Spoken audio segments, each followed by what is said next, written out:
Federalism, when we talk as a part of our democratic politics, definitely this word is not given in our constitution. अगर हम अपने constitution को मतलब पढ़ते हैं तो the word federalism is not given, but the constitutional provisions which are given in our constitution gives India the shape of federal government. तो जो भी हम लोग पॉलिटिक्स में बात करते हैं, आज नहीं कभी भी, आप लोग जब कभी बड़े भी हो जाओगे, पॉलिटिक्स इज वन जो कि मैं कह सकती हूँ सबसे कॉमन टॉपिक रहता है सबके लिए। तो पॉलिटिक्स के अंदर this system federalism acts a catalyst. And when we talk about 10th standard, आप में से अगर कोई भी बच्चा जो है आगे कभी भी, if the child wants to take humanities, वहां पर भी ये आपको जो है हेल्प करता है। But of course in 10th standard the weightage is good, बहुत अच्छा वेटेज है इस चैप्टर का, right? So I am going to take up the chapter as you have your duties. So I'll be taking up the chapter with the notes, but I'll be explaining each and every term in accordance to NCERT. And also, side by side, you would be getting the questions. Of course, the printed notes are going to have everything, but when I'm teaching also, I'll be giving you the important questions कि कौन सा question कितने marks में आता है या आ सकता है या आया है, तो that also will be there.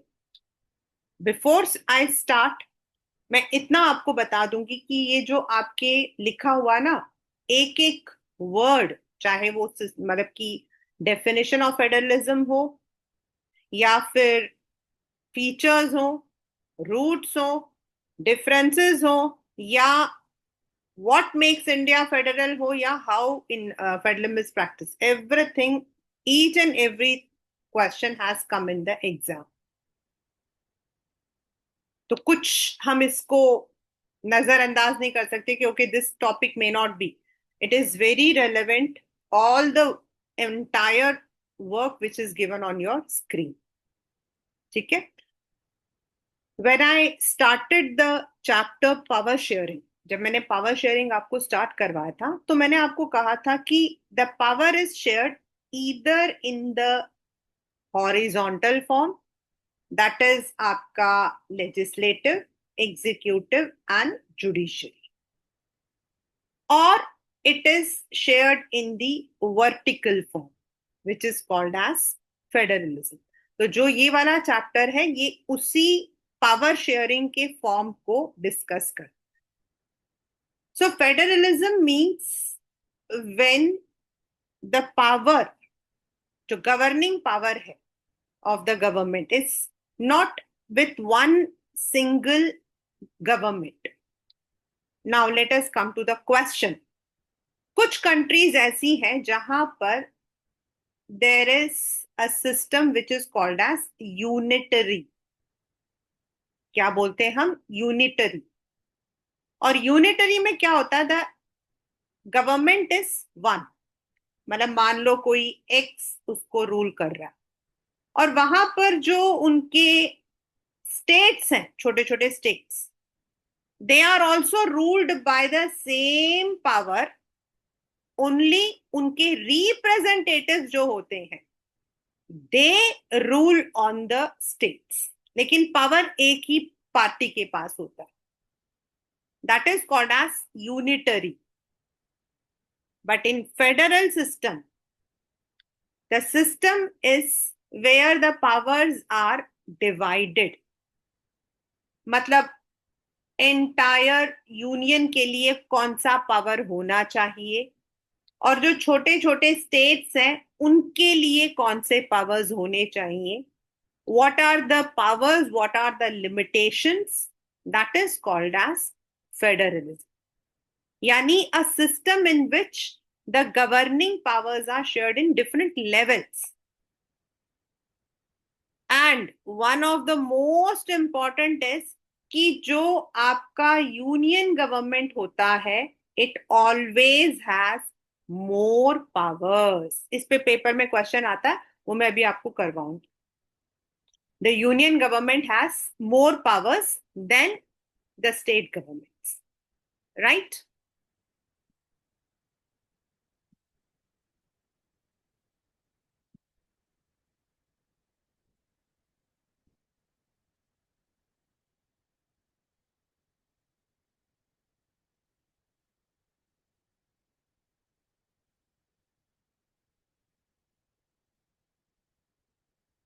I'll be switching off my video for some time.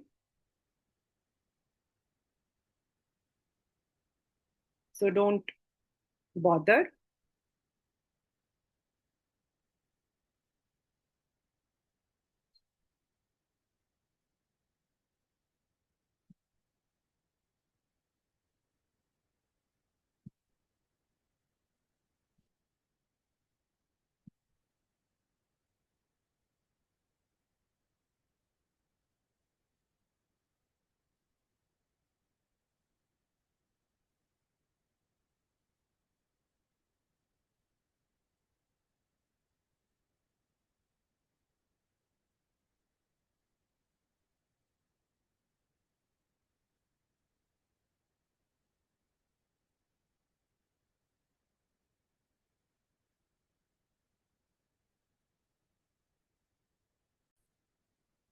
तो सबसे पहला हमारा जो क्वेश्चन है वो है what is federalism, that we have done. The second question is what are the features of federal government और federalism.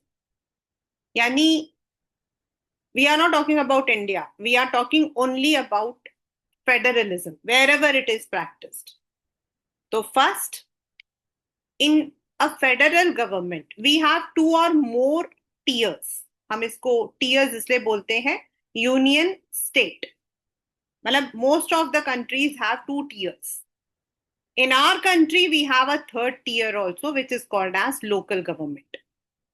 But in other countries it is union and state. और जो दोनों हैं, यानी कि यूनियन एंड स्टेट, दोनों के powers constitution में मेंशन्ड है. मतलब what is their jurisdiction. Now what is the meaning of jurisdiction, आपके राइट साइड में दिया हुआ है. Jurisdiction is the area on which they can make the law. Third, जो रेवेन्यूज हैं, लाइक हम इनकम टैक्स देते हैं, जीएसटी देते हैं, they are all mentioned in the constitution कि स्टेट कौन से रेवेन्यूज कर सकता है एंड यूनियन कौन सा कर सकता है. And if there is any dispute then the courts can interpret. ये आपका 2 to 3 मार्क्स का क्वेश्चन है class 10. It can come either in 2 marks और 3 marks. Now that is why, because इसमें यूनियन को भी पावर मिल रहा है, स्टेट को भी पावर मिल रहा है. So that is why it has got dual objectives. ये this is a two marker question. What are the dual objectives of federal government? तो फर्स्ट, बिकॉज एक ऐसा रूलर है जो पूरे देश को देख रहा है, so it is integrity, national security. And second is diversity. Like in our country we are separate. कोई तमिलनाडु है, कोई पंजाब है, कोई, and all the state governments have their power for their own area. So the two purpose which federalism serves is integrity of the country and diversity. Right? अब आता है next question. What are the routes through which federalism can be practiced? Now as I said, कुछ countries के अंदर क्या है, आपका unitary government है, यानी यूनियन गवर्नमेंट के पास ही सारे पावर्स हैं एंड उनके रिप्रेजेंटेटिव्स जो हैं they are in the small states. Whereas जब फेडरलिज्म होता है तो वहां पर क्या होता है, देयर आर डिफरेंट स्टेट्स और इन सारे स्टेट्स के पास अपने सेल्फ पावर्स हैं. दे have their own powers. They are not subordinates to union government. मतलब वो यूनियन गवर्नमेंट के नीचे नहीं है. बट अपनी कंट्री को प्रोटेक्ट करने के लिए, to protect their integrity, they form into one union, वो एक यूनियन बना लेते हैं, and they call themselves as one single country, like USA. ये आपका एग्जाम्पल एमसीक्यू में आता है।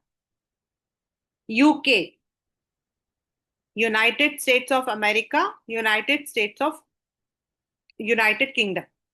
United Kingdom comprises of England, Scotland, Welsh, Ireland, whereas USA comprises of 50 different states. और ये 50 different states के अपने powers हैं. It is their wish, they want to follow the union government. कौन सी policies को वो follow करना चाहते हैं, ये वो decide करते हैं. That is coming together. और ये इसलिए किया जाता है ताकि आउटसाइड आपका जो सेफ्टी है, कंट्री की सेफ्टी है, उसको सेफ गार्ड करे। सेकेंड इज होल्डिंग टुगेदर, यानी कि कंट्री एक है, उसको जानबूझकर डिफरेंट यूनिट्स में डिवाइड किया है, so that every state is getting their power. Union government के पास ज्यादा पावर होता है, स्टेट के पास कम पावर होता है। In the coming together the powers are not less और मोर, लाइक इंडिया, स्पेन, इनमें जो है we are having the holding together, और इसको हम कहते हैं रूट्स। मतलब कौन सा रूट हम फॉलो करना चाहते हैं, that depends on the countries government. ये वाला जो क्वेश्चन है अभी तो 2 मार्क्स में आ रहा है, पहले it use to come in 3 marks as a, and we have to use it in the tabular form. And remember, examples are not part of any point. अगर आप सोचो मैंने 2 पॉइंट लिख दिया और एक एग्जाम्पल दे दिया है, तो that will not be considered, right? The next question which comes from this chapter, या the next concept is what makes India federal? अभी तक तो हमने ये पढ़ा कि फेडरलिज्म किसको बोलते हैं, यानी एक ऐसी कंट्री लाइक बेल्जियम, हमने पावर शेयरिंग में पढ़ा, जहां पर there are different levels and the powers are shared among different levels. तो इंडिया को हम फेडरल क्यों बोलते हैं? As I started the chapter that Indian constitution does not provide this word federalism, तो हाउ वी कॉल इंडिया? अब यहां पर एक $1 मिलियन क्वेश्चन, और वो ये है कि जब ये क्वेश्चन आपके आता है पेपर में मेनी अ टाइम्स, ये क्वेश्चन और जो नेक्स्ट आपका कंसेप्ट है how federalism is practised in India, ये दोनों हमेशा आपके जो है कंफ्यूज करते हैं, and you have to make it clear what makes India federal. मतलब इंडियन कॉन्स्टिट्यूशन में ऐसे कौन से फीचर्स हैं जिसकी वजह से हम इंडिया को फेडरल गवर्नमेंट बोलते हैं, and how federalism is practice, practically हम उसको कैसे प्रैक्ट करते हैं। मोर और लेस कई बार क्या हुआ है, फॉर्चुनेट आप कह सकते हो कि this question came in option, और बच्चों ने मतलब कि उसमें आया था, चॉइस में आया था, तो बच्चों ने एक क्वेश्चन कर दिया और उनका ठीक हो गया। वो अलग बात है कि वो ऊपर वाला क्वेश्चन समझ के उन्होंने नीचे का आंसर दिया था, but don't make that mistake because it is not every time. तो व्हाट मेक्स इंडिया फेडरल, और यही क्वेश्चन आपके आता है, describe the three-fold distribution, the same question, describe the three-fold distribution in Indian constitution which makes India federal. तो ये 2 questions हैं जिसका आंसर ये आएगा। तो we call India federal because we have different tiers. हमारे यहाँ पर यूनियन गवर्नमेंट है जो सेंट्रल गवर्नमेंट भी कहलाता है, then all the state have their own government states. Union government के पास देयर आर 100 सब्जेक्ट्स, सब्जेक्ट्स का मतलब यहां पर होता 100 एरिया जिसके ऊपर they are supposed to make the law. The state government cannot make law in this. Like banking, ये पेपर में आता 1 मार्कर में. International relationship, defence, transport, communication, क्योंकि these areas are uniform for the entire country. आप जम्मू में रहते हो या कन्याकुमारी में, आपका जो करेंसी है वो रुपीस ही है. The defence policy is for the entire country, not for one separate state. तो there are 100 subjects which come under union list, and for the state it is around 61. It is, ये increase होता रहता है time to time. Then there is third one, concurrent. Concurrent मतलब जिसमें दोनों बना सकते. The states also make the law and the union also, like education, adoption, marriage. ये ऐसे एरियाज हैं जिनमें सेंटर भी बनाता है और स्टेट भी बनाता है. But if there is any dispute, any conflict, then the rule which is made by union is taken into consideration. मतलब बनाते दोनों हैं, लेकिन if there is any kind of conflict, like अभी पीछे due to the different policies in different schools, different education system, NEET के ऊपर there were so many problems. तो but if there is a conflict, then union government जो बना रहा उसी को लिया जाए. एंड इसमें आपके एग्जाम्पल्स में you have to give education, adoption, marriage. These are some of the areas जिसमें दोनों बनाते. Next is when India attend its what you call as independence, उस वक्त में क्या था? We did not have any kind of cybers, computers. ऐसे बहुत सारे एरियाज थे जो उस वक्त नहीं थे. So the constitution gave the provision की व्हेनेवर सच सिचुएशन अराइजेस, मतलब ऐसा कुछ आगे आता है जो अभी तक नहीं बना हुआ है, जिसके लिए प्रोविजन नहीं दिया है कॉन्स्टिट्यूशन में, then the power lies with union government. और उनको हमने बोला है रेसिडुअरी, बचे हुए. तो आप देख सकते हो यूनियन गवर्नमेंट के पास ज्यादा पावर्स है, उनके पास नंबर ऑफ एरियाज भी ज्यादा है. कॉन्कुरेंट में भी if there is any dispute then union government का माना जाता है, रेसिडुअरी पर भी यूनियन गवर्नमेंट का. ये मैं इसलिए आपको बता रही हूं because there was one question once in board that explain briefly union government has more powers than state. तो आपको ये लिस्ट बताना. The next is special powers. Now you must have heard article 370, movie भी आई हुई है इसके ऊपर, यामी गौतम की. When India got its freedom, there was बहुत सारी ऐसी चीजें थी, and due to that certain areas like Jammu Kashmir, Assam, Arunachal Pradesh, मतलब ऐसे कुछ आपके स्टेट्स थे जहां because of the territorial problems कुछ स्पेशल प्रोविजंस दिए गए थे. And this was during the process of independence. और उसी में से एक था आपका जम्मू कश्मीर. आपकी बुक में ये अलग से, now it is added, if you have the new book you will go. तो उस वक्त में जैसे 370 को डाला गया था, which gave Jammu Kashmir a special status. और उस वक्त मतलब 2000, अभी तो now they have revoked it, sorry they have evoked it. उस वक्त में क्या था? टिल दैट टाइम वी जो हम लोग हैं, we could not buy land in Jammu Kashmir, but those people who belong to Jammu Kashmir, they had special provisions in the Indian constitution.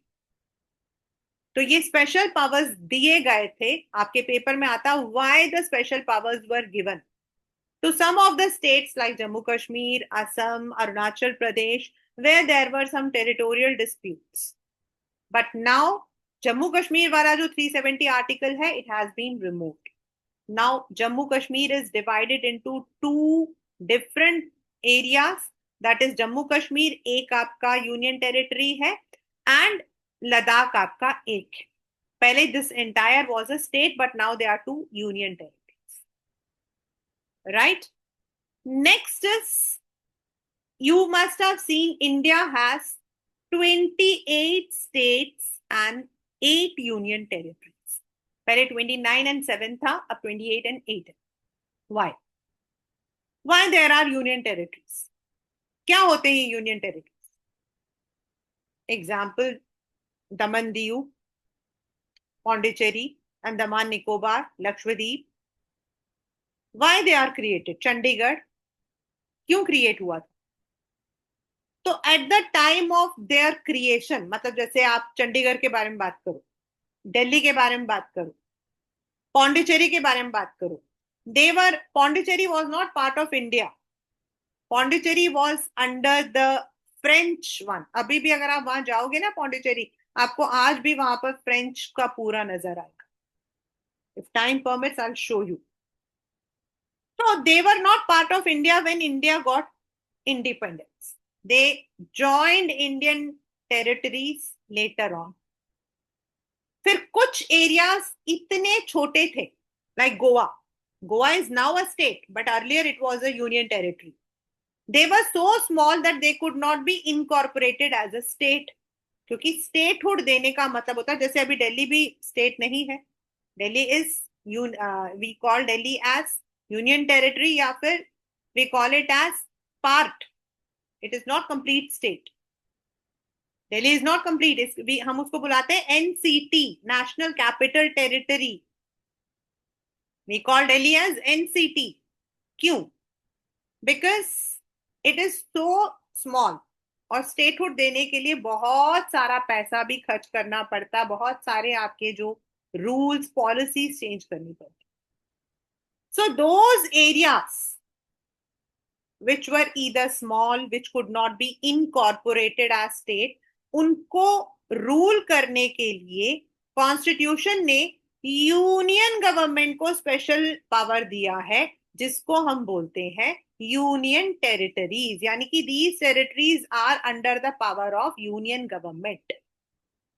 और यूनियन गवर्नमेंट प्रेसिडेंट के हेल्प से वहां गवर्नर के through इनको रूल करता है. All of them, whatever I have spoken, has come in the exam. Union list क्या होता है, state list, most of the time it is explain the threefold distribution. तो उसमें आपको यूनियन, स्टेट एंड कॉन्करेंट लिखना है, और रेसिडुअल को भी एक्सप्लेन करना है. Remember. Then why some states were given special provision के अंदर आपको आर्टिकल 370 को कोट करते हुए लिखना है. Then why union territories were created. This is a 2-marker question. तो this is, और इंडिया के अंदर वो फेडरलिज्म में हमने क्या क्या फीचर्स पढ़े थे? 2 or more tiers, yes we have. Separate jurisdiction, yes we have. Revenues mentioned in the constitution, yes we have. And whenever there has been any dispute, the court have interpreted. So that is why India is called as federal state. अब आप सोचोगे कि ma'am ने state word क्यों बोला? तो in the constitutional language we call a country as state. ये states अलग होते हैं जो हम बात करते हैं. ठीक है.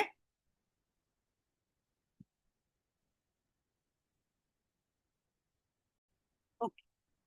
The last concept is how this federal practice comes into effect.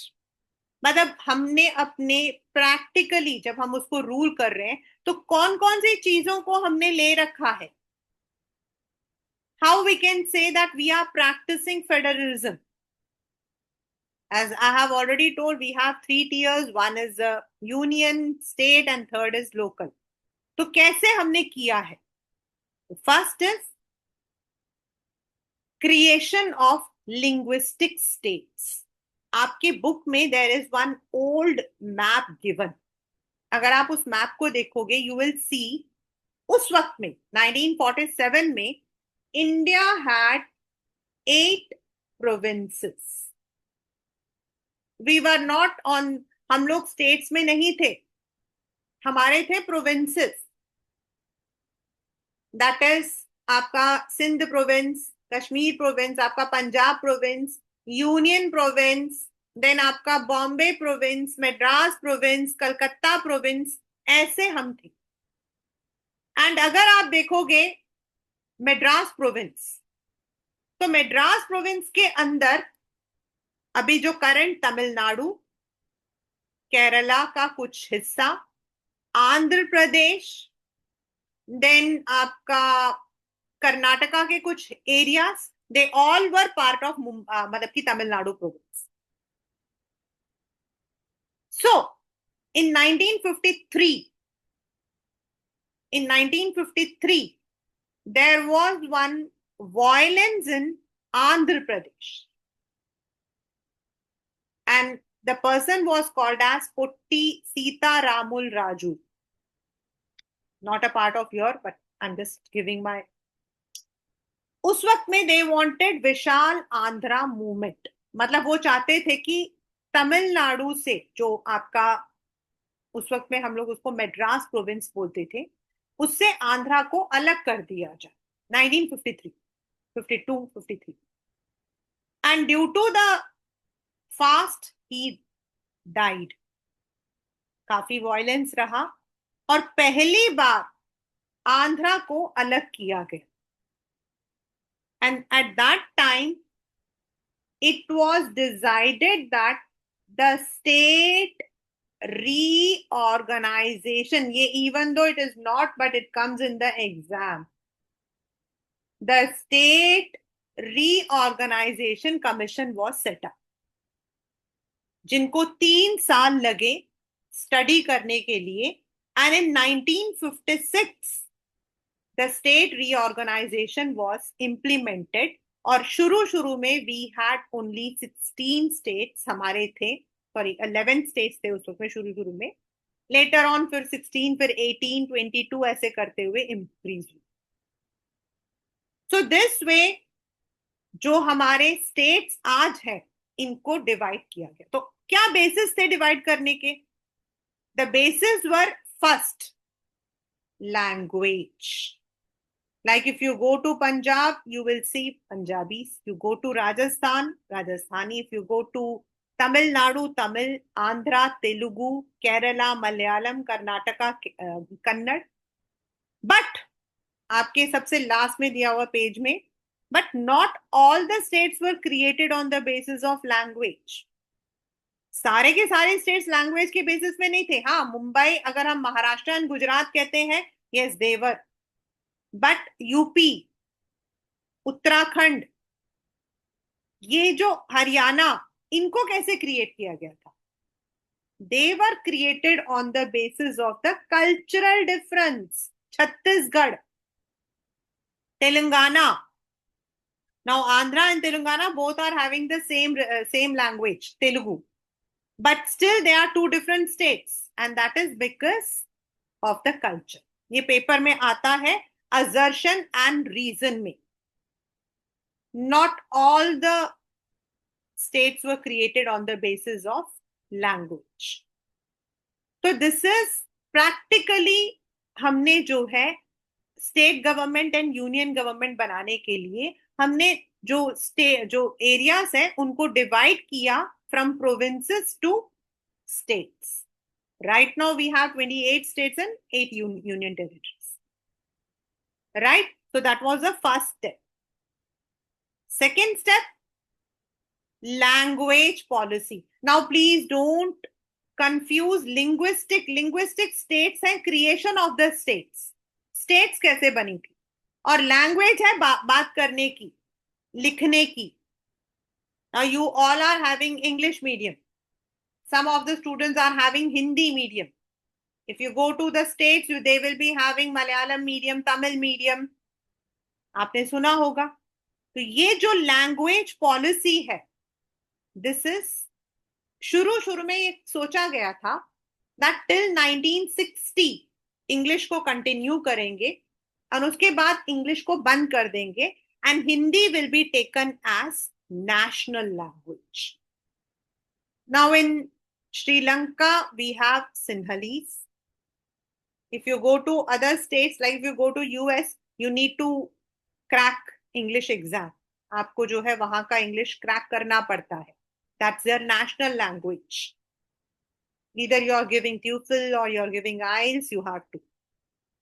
But India does not have any national language. हमारा इंग्लिश एंड हिंदी दोनों ऑफिशियल लैंग्वेजेस है. यानी कि व्हेन हम गवर्नमेंट कम्युनिकेट करता है तो we can communicate both in English and Hindi. अब ये ऐसा क्यों हुआ? Because Hindi is spoken by only 40%. MCQ का क्वेश्चन है ये. पूरे भारत में 40% of the people speak Hindi, the rest are having their own language. और हिंदी को फोर्सिबली इंपोज करना आजकल चल रहा है इसके ऊपर बहुत ज्यादा, इज नॉट कॉन्स्टिट्यूशनल. आप किसी को जबरदस्ती, and in Tamil Nadu there was a movement, आपके बुक का है और क्वेश्चन एमसीक्यू का है. And that is why English and Hindi are considered as official language. याद रखना, नेशनल नहीं. बिसाइड्स हिंदी, ये क्वेश्चन बड़ा ही इंपॉर्टेंट है और बहुत ही इंटरेस्टिंग भी है. Constitution has given us 22 languages. आपकी बुक में सारी वो बने हुए हैं, all the languages are given. और अगर आप अपने सीबीएसई के साइट में देखोगे ना, तो जब लैंग्वेज देखोगे तो उसमें भी सारे लैंग्वेजेस दिए होते हैं. यानी कि हर स्टेट अपने लैंग्वेज को फॉलो कर सकता है for the medium of instruction. इसमें क्वेश्चन आता how many languages are as per schedule of constitution, और दूसरा आता है बिसाइड्स हिंदी, हिंदी के अलावा. तो टोटल और हिंदी के अलावा को आपने अलग करना. टोटल 22 है, बिसाइड्स हिंदी मतलब 21 आ जाता है. This question came in DAV and the child had written 22 and she came and she said ma'am why it is wrong. I said this word. ये छोटे छोटे वर्ड्स पे ध्यान रखना. So 22 languages are given as per the schedule of constitution, and the states have the freedom to follow their language, English, Hindi. The next is center to state relationship. बड़ा ही पेचीदा हुआ. यानी union government has to share its power with states, but does it? क्या वो करता है? Till one decade before, it was very difficult. क्योंकि जो भी भाई वो कोई भी पार्टी हो, not to name any party, वो यही चाहेगा कि अगर सेंटर में मेरा बोलबाला है तो सारे स्टेट्स में मेरा होना चाहिए. So most of the time there would be a tangle between the center and state. वो स्टेट के साथ अपनी रेवेन्यू शेयर नहीं करेगा, उनको हेल्प नहीं करेगा. But there was an era which is called as era of coalition. आपकी बुक में इस वाले कंसेप्ट से कार्टून आया हुआ जिसमें चंद्रशेखर जी बैठे हुए हैं. कोएलिशन का कोएलिशन मतलब no party got clear majority. किसी भी पार्टी को मेजोरिटी नहीं मिला. ऐसा एक टाइम आया 1990s में. So they had to shake their hands with other parties.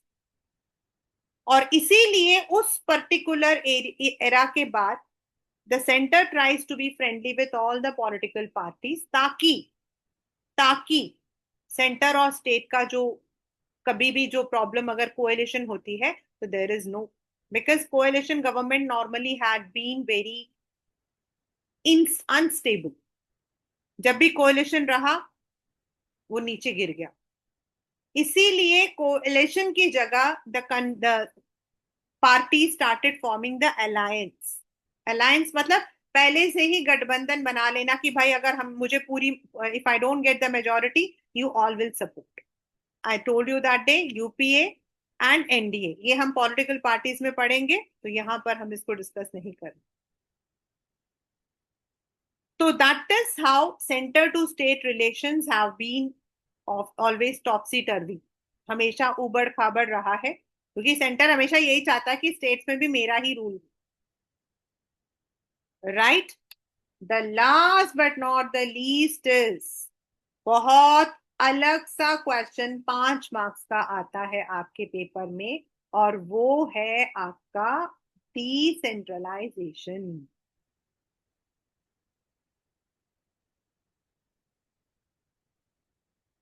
ये question will not come with the other question, it comes separately. How decentralization is practiced, features of decentralization, then panchayat system, और urban से तो सिर्फ simple question है, right. तो now what is decentralisation? Decentralisation एक management term है। Decentralisation का मतलब होता है किसी भी जगह पे, चाहे वो आपका स्कूल है, चाहे वो एक कंपनी है, वहां पर जो मैनेजमेंट है, यानी कि जो सबसे हायर अथॉरिटी है, वो अपने पावर को अपने नीचे वालों को बांट देता है। They will be distributing there powers, and in our country already we have the union government, we have the state government, but there was one practical problem when India attained its independence, और वो practical problem था, जो हमारे villages हैं उस जमाने में, पंचायत होती थी लेकिन वो पंचायत वैसी ही होती थी, वो जो आज की वाली पंचायत नहीं होती। विलेजेस के अंदर पीपल वुड जो बड़े लोग होते हैं उनको अपना पंच मान देते थे, अपनी प्रॉब्लम सॉल्व करते थे। देयर वाज नो सिस्टम, और कॉन्स्टिट्यूशन ने स्टेट गवर्नमेंट को दिया था ये जिम्मेदारी, this responsibility, that the villages, जो डेवलपमेंट ऑफ विलेजेस है, that should come under the state government. But Rajasthan, Maharashtra, Uttar Pradesh, Andhra Pradesh, they are so big, ये इतने बड़े स्टेट्स हैं, that all the villages are not able to be covered. सारे villages के अंदर सारी प्रॉब्लम्स नहीं सॉल्व हो पाती हैं। So in 1990s there was, हमारा कॉन्स्टिट्यूशन अमेंड हुआ, हमारा कॉन्स्टिट्यूशन अमेंड हुआ, एंड दो नए provision 73rd and 74th amendment लेकर आए। According to that rural areas and urban areas के लिए सेपरेट गवर्नमेंट, जिसको हम बोलते हैं लोकल गवर्नमेंट, ये लोकल गवर्नमेंट 1992 से पहले नहीं था। It was under the decentralization policy, 73rd and 74th amendment of the constitution, that a separate local government was given. First point decentralisation का। सेकेंड इसका फीचर है, there are regular elections for them, इनके भी elections होते हैं local government के after every 5 years। लेकिन इनका जो इलेक्शन है वो हमारा इलेक्शन कमीशन नहीं करवाता, इनका इलेक्शन करवाता है उस स्टेट का स्टेट इलेक्शन कमीशन। जो उस स्टेट का इलेक्शन कमीशन है वो कंडक्ट करवाता है वहां के इलेक्शंस को। एंड इट इज, अब 2023 में the bill has been pass for women, लेकिन तब तक only in the local government 1/3 of the seats are reserved for women, Only in the local government 1/3 of the seats are reserved for women. ये separately question आया हुआ है. अभी जो reservation bill pass हुआ है अभी वो इम्प्लीमेंट नहीं हुआ. That may be implemented in the next election, but अभी तक सिर्फ कंपलसरी है, मतलब एक सीट जो है वो विमेन को ही दी जाती. It is compulsory. अगर आपने वो पंचायत सीरियल देखा हो, you might have seen those two ladies stand for the, so that is only because the seats are reserved and nobody else can contest from that seat.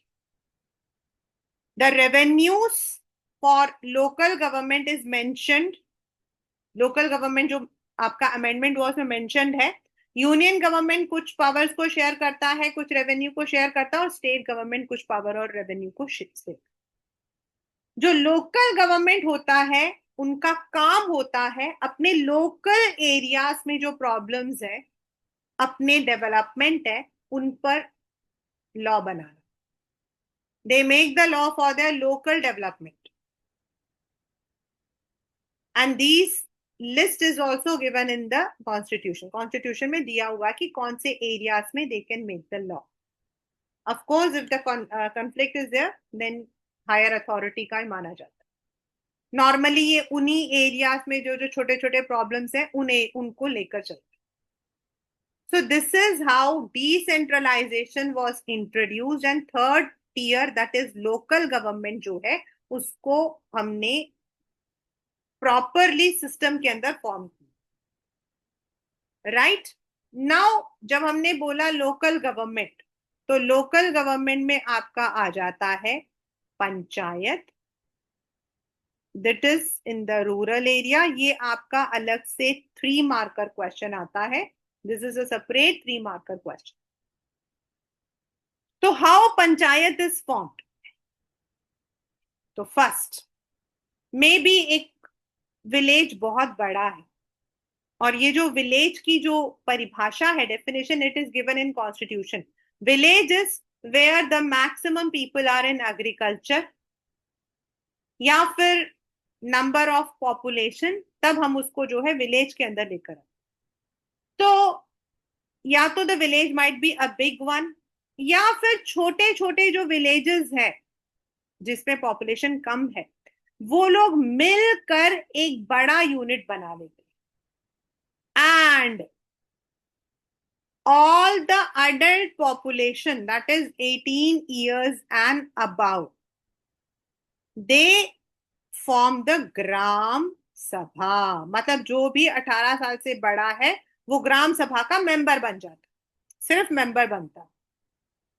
And ये जो members हैं दे vote for the panchayat.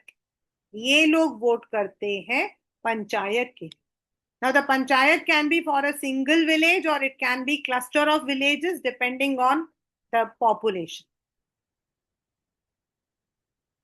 So this is how first step is gram sabha. Now ऐसे ही कई पंचायत जो होते हैं मिलकर, ऐसे कई पंचायत जो होते हैं वो मिलकर बनाते हैं एक समिति. There might be 10 पंचायत, मतलब कि 15 पंचायत, वो मिला के बनाते हैं समिति या ब्लॉक. हम उसको समिति भी बोलते हैं, ब्लॉक भी बोलते हैं. मतलब इसका जो जो समिति या ब्लॉक बनता है, इनके मेंबर्स को ये जो पंचायत के मेंबर्स हैं वो इलेक्ट करते हैं. और पंचायत के मेंबर को कौन इलेक्ट करता है? ग्राम सभा के लोग. यानी कि all the common people in a village elect their panchayat, and all the panchayat member elect their block. और ऐसे ही कई ब्लॉक्स मिलकर बन जाता है, ऐसे कई ब्लॉक्स मिलकर बन जाता है एक जिला, यानी कि डिस्ट्रिक्ट. यानी कि एक जिला में कई समिति होंगे, कई समितियों के अंदर कई गांव होंगे. And in either we call it zila या फिर we call it as district. और जो डिस्ट्रिक्ट जिला परिषद होता है, यानी कि जो आईएएस ऑफिसर होता है, he is the head for this district. District collector या जिला परिषद. 1 marker question. very repeated question, 1 marker question and very repeated question कि जिला को कौन हेड करता, जिला परिषद, राइट? यानी कि एक डिस्ट्रिक्ट के अंदर मेनी समितिस, एक समिति के अंदर मेनी विलेजेस, विलेजेस के जो पंचायत होते हैं they are elected by the gram sabha members, panchayat के जो मेंबर्स होते हैं they elect their samiti members. तो ये हमारा होता है panchayati raj which is there in the villages. In the urban areas, अब अगर हम लोग अर्बन एरियाज के बारे में बात करते हैं, दैट इज हम लोग जहां रह रहे हैं शहरों में, तो we don't have the panchayat system but we have the what we call as municipalities और municipal corporations. We have the municipalities, मतलब छोटे छोटे जो शहर होते हैं वो म्युनिसिपैलिटी के अंदर आते हैं, लाइक कानपुर, एंड जो बड़े शहर होते हैं लाइक दिल्ली दे कम अंडर म्युनिसिपल कॉर्पोरेशन। और म्युनिसिपल कॉर्पोरेशन क्या करते हैं, किसी भी सिटी को डिवाइड करते हैं इनटू वार्ड्स, इनटू वार्ड्स। अगर आप दिल्ली में देखोगे तो you will be having Delhi के अंदर east Delhi municipal corporation, west Delhi municipal corporation, central Delhi municipal corporation. तो ये आपके डिवाइड हो जाते हैं और इनके भी अलग अलग इलेक्शंस होते हैं और इनका जो हेड होता है उनको हम बोलते हैं मेयर। आपका लास्ट है, ये लिखा हुआ है इन योर बुक ऑल्सो, तो ये याद रखना, and this is also one of the important one, mayor. Municipal chairman होता है म्युनिसिपैलिटी के लिए और जो म्युनिसिपल कॉर्पोरेशन होते हैं उनके लिए आपका होता है mayor. Thus, in the urban areas, we have municipal corporations or municipalities. Municipalities छोटे एरियाज में होते हैं और म्युनिसिपल कॉर्पोरेशन होता है जहां सिटी बड़ी है, इन दिल्ली। एंड फर्दर दिल्ली को डिवाइड कर दिया जाता है इनटू स्मॉल वार्ड्स। इनके भी रेगुलर इलेक्शंस होते हैं after 5 years, and anyone can participate, the ruling government, the opposition, any individual. So this is how the decentralization is there in India. That is local government. और local government के अंदर कौन कौन आ जाता है?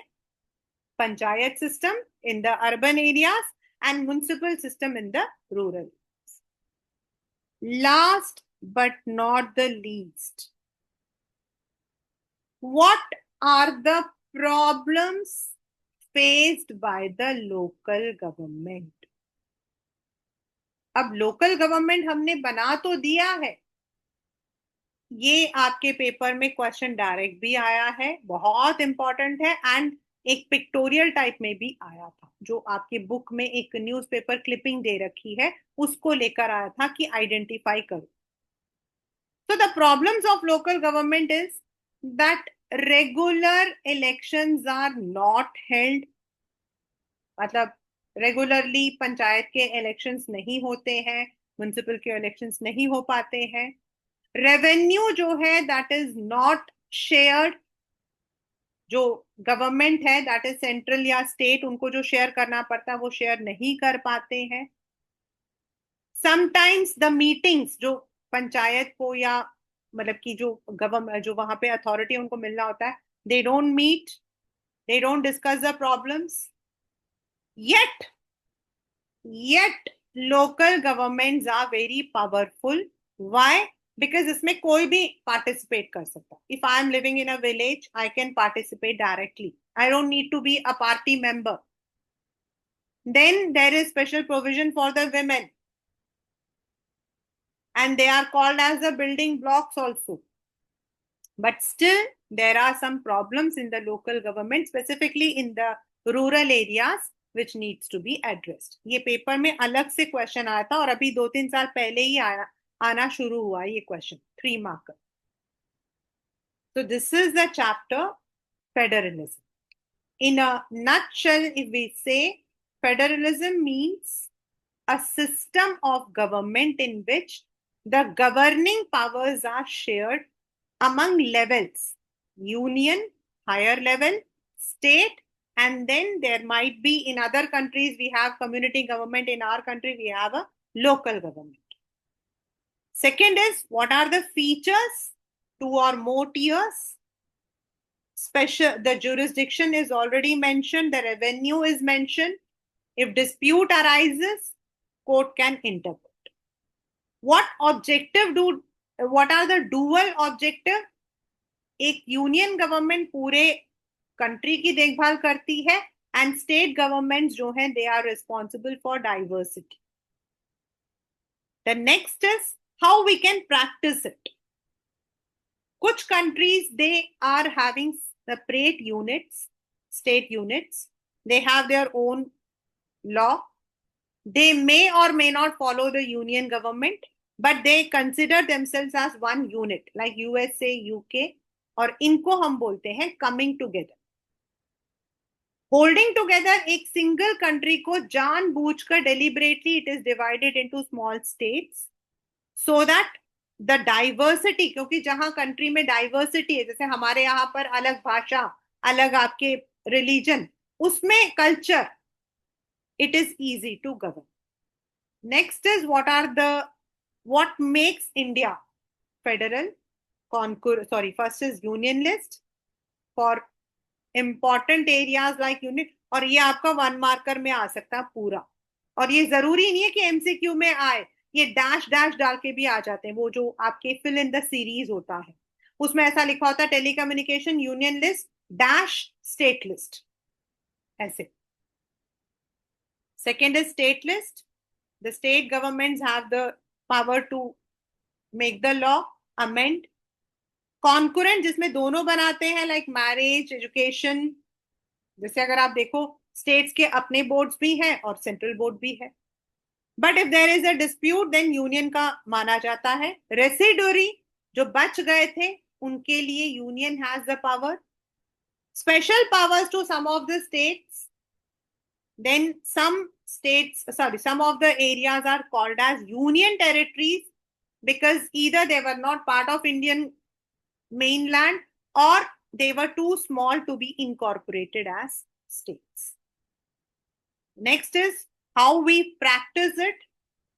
Creation of the linguistic state by state reorganization committee. Starting में बना था. उसके बाद now we are having 28 states and 8 UTs. To accommodate different language and culture.